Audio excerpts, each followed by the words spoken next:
చూస్తున్నాం కదా. అలాంటి వాడు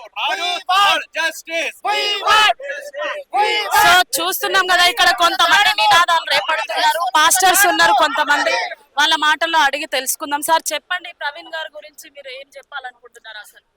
మేడం, మాకు ప్రవీణ్ గారి యొక్క మరణం అనేది తీరని లోటు. అది ఎంత బాధాకరం అంటే ఇక్కడ చూస్తుంటే ఏ చిన్న పిల్లవాడు పెద్ద ఏ ఒక్కరికి కూడా హృదయంలో ఎంత బాధ ఉందంటే ఆ బాధని మేము 3 రోజుల నుంచి డైజెస్ట్ చేసుకోలేకపోతున్నాము. ఇది ఒకవేళ అబద్ధమైతే బాగుండు, ఆ చనిపోయిన వ్యక్తి ప్లేస్ లో ప్రవీణ్ అన్న కాకుండా ఇంకెవరన్నా ఉంటే బాగుండని 3 రోజులుగా మేము ఎంతో ప్రార్థన చేసుకుంటున్నా ఉన్నాము. ఎందుకంటే చనిపోయిన వ్యక్తి సామాన్యమైన వ్యక్తి కాదు, క్రైస్తవ ప్రపంచానికి ఒక కిరీటం లాంటి వ్యక్తి. మన క్రైస్తవ సమస్యల పట్ల మరి టీవీల వేదిక ఎన్నో సభల్లో ఆయన ధైర్యంగా మాట్లాడిన వ్యక్తి. మతోన్మాదులను ఎదుర్కొని ఈ రోజు వరకు క్రైస్తవ సమాజం కోసం ఆయన పోరాడి ఎంతో న్యాయం కోసం పోరాడిన వ్యక్తి. ఆ వ్యక్తి మరణము ఇలాంటి యుక్త వయసులో, చిన్న వయసులోనే ఆయన చనిపోవడం అనేది నిజంగా చాలా బాధాకరంగా ఉంది. అయితే ముందుగా ప్రాథమిక సమాచారం ప్రకారం రోడ్ యాక్సిడెంట్ గా మేమందరం దీన్ని పరిగణిస్తున్నాము. కానీ ఇది ఏమైనా సరే దర్యాప్తులో గనక ఇది ఒక మర్డర్ అని, కుట్రపూరితమైన చర్యని గనక తెలిస్తే మాత్రము మేము న్యాయస్థానం కోరుకునేదంటే మాకు తగిన న్యాయం జరగాలి. ఇకపై మరి క్రైస్తవుల మీద ఎటువంటి దాడులు జరగకుండా కాపాడాలని ప్రభుత్వాన్ని, న్యాయ శాఖలను మేము సవినీయంగా కోరుకుంటున్నాము. Thank you so much. Praveen గారి గురించి వ్యక్తిగతంగా, ఆయన గురించి ఒక మాటలో మీరు చెప్పాలి అంటే వ్యక్తిగతంగా ఏ విధంగా ఉండేవారు? ఆయన చాలా మంచి వ్యక్తి అండి. ఇక్కడ ఎవరు ఫోన్ చేసి మాట్లాడినా, ఎటువంటి బైబిల్ సందేహాలు అడిగినా గానీ ఆయన చిరునవ్వుతో సమాధానం చెప్పేటువంటి వ్యక్తి. కాబట్టి ఆయన నాకింత తెలుసు అని ఏ రోజు బిల్డప్ ఇచ్చిన వ్యక్తిని కానే కాదు. సౌమ్యుడు, సాత్వికుడు, మంచి మనసు కలిగిన వ్యక్తి. ఎవరి దగ్గరికి వెళ్ళినా, ఇంటి దగ్గరికి వెళ్తే ఆయన మమ్మల్ని హక్కున చేర్చుకుని మరి లేని వాళ్ళకి, అనాథలకి మరి ఎంతో సపోర్ట్ ఆయన చేస్తున్న వ్యక్తి. నిన్న ఒక మాట అంటున్నారు ఎవరో, కరోనా సమయంలో నువ్వు ఇచ్చావని.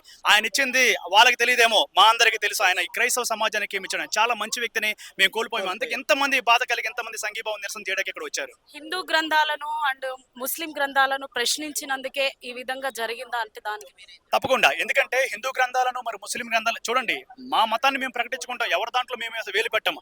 మేము సువార్త పరిచర్యకు వెళ్తున్నప్పుడు మా మీద పేడ జల్లుతున్నారు, మమ్మల్ని కాళ్ళతో కాణతంటున్నారు, మమ్మల్ని మా వాహనాన్ని ధ్వంసం చేస్తున్నారు, మా బైబిల్ కాల్ చేస్తున్నారు. అయినప్పటికీ మేము మౌనంగా ఉన్నాం. కానీ ప్రతి చర్య అనేది ఎప్పుడు చేయలే.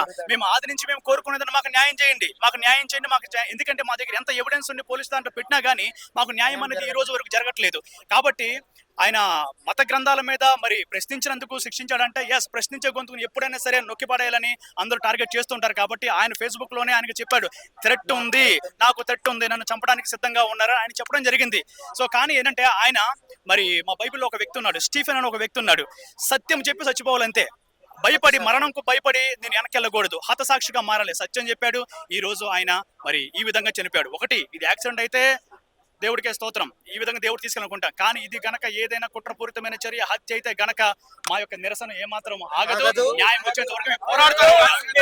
సో సోషల్ మీడియా కారణంగా ఒక కామెంట్ ఒక 2 రోజుల నుండి బాగా వైరల్ అవుతుంది సార్. అదేంటంటే, మీరు హిందూ గ్రంథాలు ప్రకటించారు, అశాంతిగా జీవించారు, ఇప్పుడైనా శాంతిగా ఉండండి అని మేము వ్యక్తం చేస్తున్నాం. నెక్స్ట్ అజయ్ గాడే అనే ఒక కామెంట్ మేము చూసాము. సో అంత బహిరంగంగా వాళ్ళు ఆ కామెంట్ పెట్టారు. ఆ కామెంట్ గురించి మీరు ఏం చెప్పాలని? అదే మేడం, ఇది కూడా మాకు చాలా బాధాకరం. ఎందుకంటే ఓపెన్ గా చెప్తున్నారు నెక్స్ట్ నువ్వే టార్గెట్ అని చెప్పి. అయినప్పటికీ మేము ఎటువంటి చర్యలు మేము తీసుకోలేకపోతున్నాము.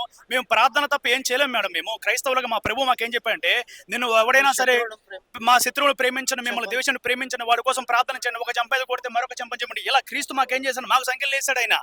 లేకపోతే ఏంటంటే వాళ్ళకున్నటువంటి రైట్స్ కూడా మాకు ఉంటే, వాళ్ళకున్న స్వతంత్రం మాకుంటే ఈ పాటికి ఎలా ఉండేదో అందరికీ తెలిసిందే.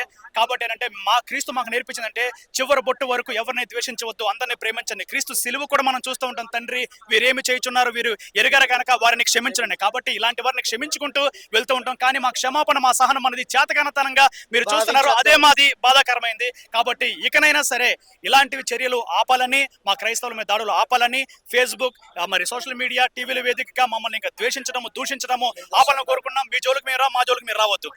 Thank you sir. సో చూస్తున్నాం కదా, ఇక్కడ ఎన్ని నినాదాలు చేస్తున్నారు. ఇదైతే కుట్రపూరికమైన హత్య అని అంటున్నారు. మాకు తగిన న్యాయం జరగాలి, మా శాంతికరమైన దాన్ని తక్కువగా తీసుకోవద్దు, దయచేసి మాకు తగిన న్యాయం జరగాలి, జస్టిస్ ఫర్ ప్రవీణ్ గారు అనే నినాదాలు రేపడుతున్నారు. సో చూస్తూనే ఉన్నాం ఇంకా టుడే 18 న్యూస్.